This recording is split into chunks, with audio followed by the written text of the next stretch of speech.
Now, the US law to detain terror suspects without charge. Let's get some reaction now on that, and insight, in fact, from Sarah Flounders from the International Action Centre. Thank you for joining us here live on RT. So what exactly does the new defence bill allow the US military to do? Does it really mean anyone could be detained and held without charge or trial? Yes, it certainly does mean that. It's an extremely dangerous attack on the Bill of Rights, on rights that have been won and defended time and again in the past. It gives the U.S. military direct intervention within the U.S., in other words, not just outside, could be used against citizen or non-citizen. But it's important that it's to recognize it's within a military appropriations bill, a bill that already is a funding for 1,000 U.S. bases around the world for continuing war and threats of war. And that's why there is really legislation that also increases the repression here at home. The two are intimately linked. But surely the U.S. needs to keep fighting terrorism. Doesn't a tough threat warrant an equally tough response, surely? Well, really, the U.S. wars are a form of absolute terror. There's no other way of explaining secret rendition, torture, kidnapping, targeted assassinations, drone attacks on countries which the U.S. is not even in a declared war, whether it's in Pakistan, Somalia, Yemen, and hundreds of drone surveillance over countries all over the planet.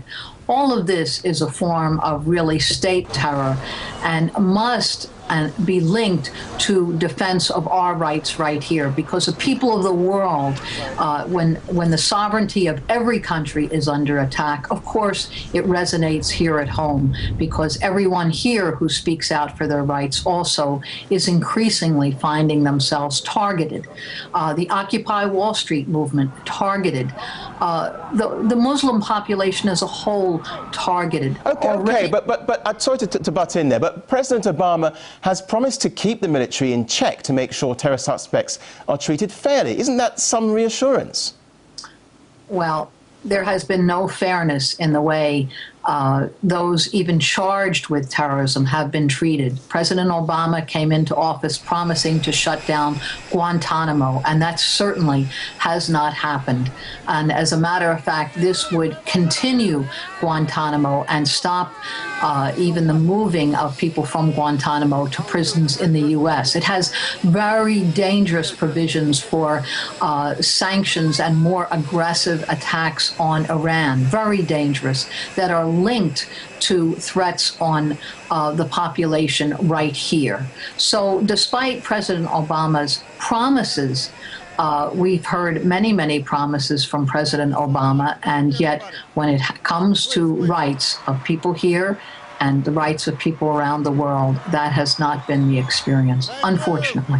Now, the presidential election is coming up in November. Is the signing of this law likely to affect the race in any way? Will it come up? Well, it really means that that other possible presidents, given this authority, given this carte blanche, might prove to use it also in dangerous and even more dangerous ways. Every right within the U.S. has been won on the basis of enormous resistance and struggle. That was true for the historic civil rights movement, the women's movement, the union movement. And it's going to be the only way of pushing back the dangerous provisions in this defense authorization bill, a very dangerous new precedent for direct U.S. military involvement and for taking away the right to even know your charges, the right to trial by jury. All of these things are under attack right now in the U.S. and increasingly being used against a popular grassroots movement such as the Occupy Wall Street movement. So given those dangers then, how do you expect the international community to react to these measures?